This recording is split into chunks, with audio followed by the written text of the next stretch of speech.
ছোট থেকে এখনও এমন কোনো সরস্বতী পুজো আসেনি যেখানে সরস্বতী পুজোর দিন রাতে গোটা রান্না খাইনি। ওই দিন রাত্রে যে যেখানেই থাকি না কেন বাড়িতে ফিরে আসি শুধুমাত্র এই রান্নাটা খাওয়ার জন্য।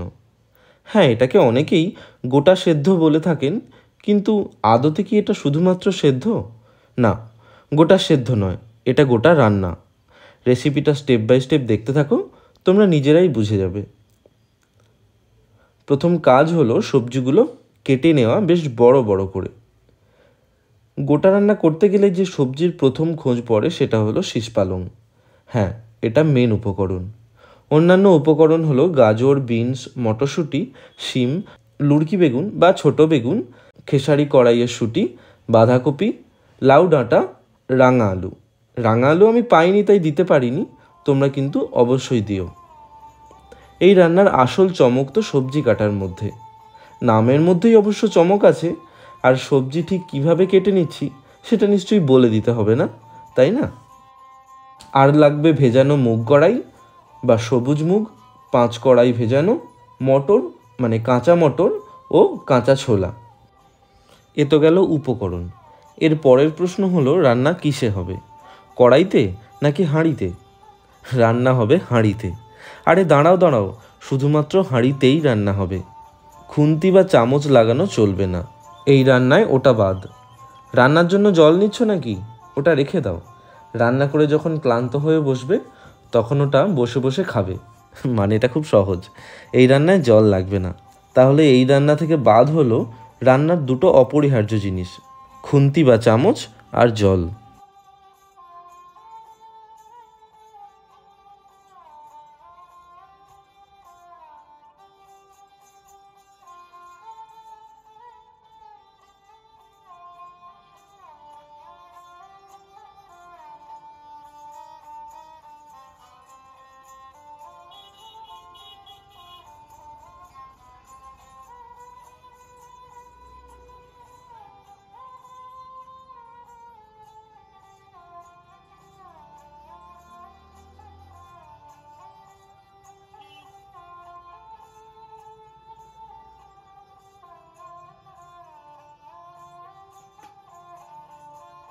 কয়েকটা সবজি একটু লম্বাভাবে কাটা হবে ঠিকই, তবে বেশিরভাগ সবজির কিন্তু গোটা অবয়বটা থেকে যাবে।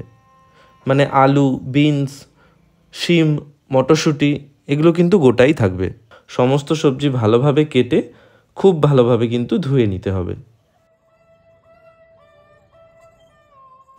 দেখেছো ডাঁটাগুলো কতটা লম্বা লম্বাভাবে কেটেছি? এই রান্নায় একমাত্র গুঁড়ো মশলা হলো হলুদ গুঁড়ো। সামান্য একটু জল দিয়ে হলুদ গুঁড়োটা মিশিয়ে রাখবো। কোনো কাঁচা বা বাটা মশলা এখানে লাগে না।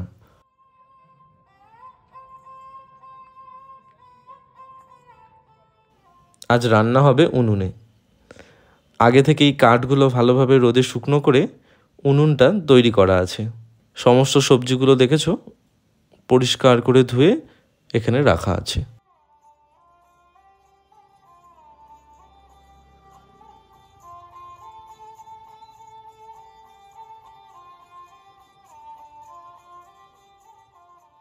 পাঁচ কড়াই বলতে 5টা যে কোনো ধরনের কড়াই একসঙ্গে মিশিয়ে নিয়ে ভিজিয়ে রাখলেই হবে।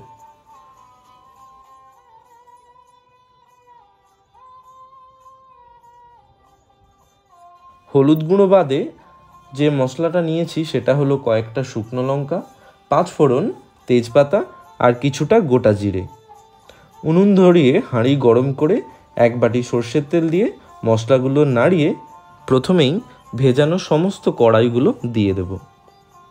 হ্যাঁ, অনেকেই তোমরা বলতে পারো যে গ্যাসে কেন করলাম না। অ্যাকচুয়ালি উনুনে এই রান্নাটা করলে এই রান্নার স্বাদ হয় অসাধারণ। আর এই সমস্ত ঐতিহ্যবাহী রান্না উনুনে করাটাই বেশি ভালো।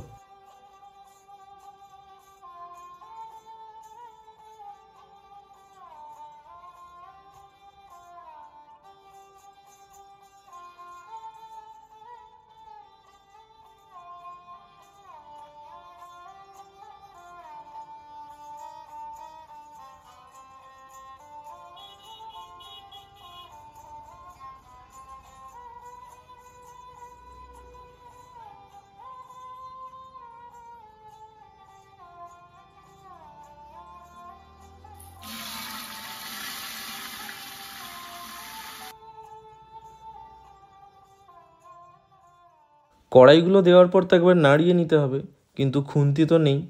তাহলে হাঁড়িটাকে সাবধানে ধরে একবার টস করে নাও। তারপরে দাও আলু। আলু সাইজগুলো নিশ্চয়ই দেখে বুঝতে পারছো যে আলুগুলো খুব বড় বা ছোট নয়। আচ্ছা, গাজর ও বাঁধাকপি দিয়ে আরও একবার টস করবে বা ঝাঁকিয়ে নেবে। উদ্দেশ্য হবে হাঁড়ির নিচের উপকরণগুলো আসবে ওপরে আর ওপরের সবজিগুলো যাবে নিচে। সেই সাথে সমস্ত তেল ও মশলা সব সবজির গায়ে মাখামাখি হবে। এরপর 2 মিনিটের জন্য ঢেকে দেওয়ার পর শীষ পালং আর বিনসটা দিয়ে পরিমাণ মতো লবণ ও আগে থেকে গুলে রাখা হলুদ গুঁড়ো দিয়ে টস করে আরও একবার মাখিয়ে নাও।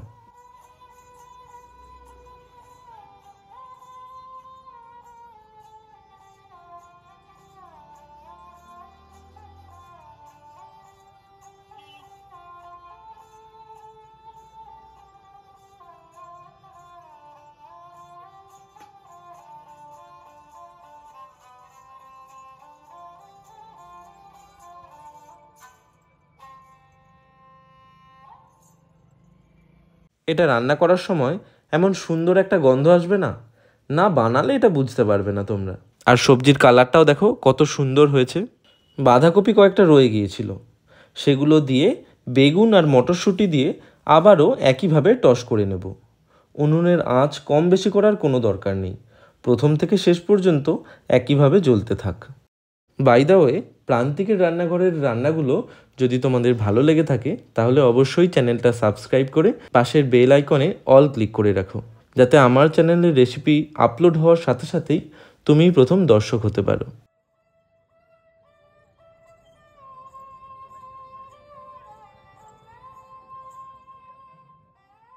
আচ্ছা, লাউ ডাঁটা শিম আর খেসারি কড়াইয়ের শুঁটি দিয়ে দেবো একদম শেষের দিকে। লবণ আর একটু দরকার ছিল, তাই আরও একটু দিলাম।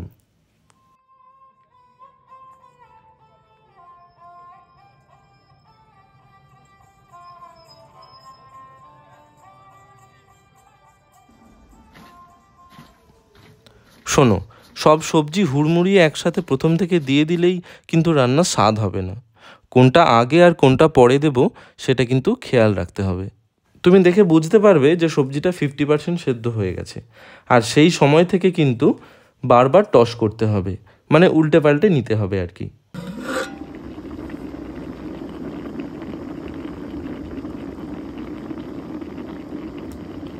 এই দেখো, কোনো সবজি কিন্তু ভেঙে যায়নি বা ঘেঁটে যায়নি, একদম আগের মতো আছে। আচ্ছা, একটা আলু বের করে দেখে নিও সেদ্ধ হয়েছে কিনা। সেদ্ধ হলে স্বাদ মতো সামান্য একটু চিনি দিও, স্বাদ বাড়বে। আর যদি মিষ্টি আলু থাকে তাহলে কিন্তু চিনির পরিমাণটা আর একটু কম দিতে হবে। এই যে জলটা দেখছো, এটা কিন্তু সবজি থেকেই বেরিয়েছে। এই জলটা শুকিয়ে গেলেই রান্না কমপ্লিট। এই সময়টাতে আঁচটা একটু কমিয়ে দিলেই ভালো। বারে বারে টস করতে থাকো 2 থেকে 5 মিনিট অন্তর, না হলে কিন্তু হাঁড়ির নিচে লেগে যাবে। জলটা শুকিয়ে গেলে খুব সাবধানে নামিয়ে নিও কোনো বড় জায়গায়।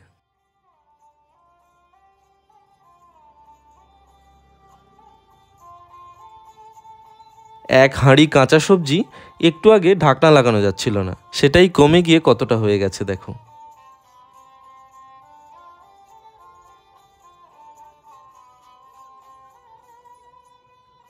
ভিটামিনে ভরপুর এই রান্না সরস্বতী পুজোর দিন রাতে আমরা এমনিই খাই, আর পরের দিন সকালে খাই মুড়ি দিয়ে। রুটি বা ভাতের সঙ্গে এই রান্না ঠিক যায় না। এই দেখো, আলুটা কত সুন্দর সেদ্ধ হয়েছে। ডাঁটাটা দেখো একদম নরম হয়ে গেছে। যখন কাটছিলাম ডাঁটাগুলো কিন্তু বেশ শক্ত ছিল। বাঁধাকপিটা দেখেছো, প্রত্যেকটা পার্টে কিন্তু খুলে যাচ্ছে, কেউ কিন্তু গলে গিয়ে ঘন্ট হয়ে যায়নি।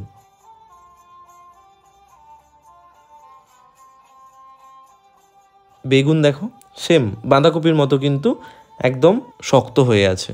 যেহেতু জল ছাড়া রান্না হয়েছে, তাই এই রান্নাটা কিন্তু প্রায় দুপুর পর্যন্ত, মানে পরের দিন দুপুর পর্যন্ত ভালো থাকে।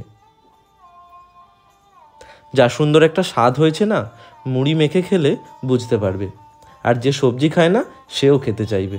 আজকের রেসিপি তোমাদের কেমন লাগলো সেটা কিন্তু কমেন্ট করে জানাতে ভুলো না। আর রান্নাটা বাড়িতে একবার বানিয়েই ফেলো, বেশি সময় লাগবে না রে বাবা। আমার এখানে সবজির পরিমাণ বেশি ছিল, তাই 1 ঘন্টার মতো লেগেছে। সেই অনুযায়ী তোমাদেরও সময় লাগবে। আর মুড়ির সঙ্গে মাখিয়ে খেয়ে বলো কেমন হয়েছে।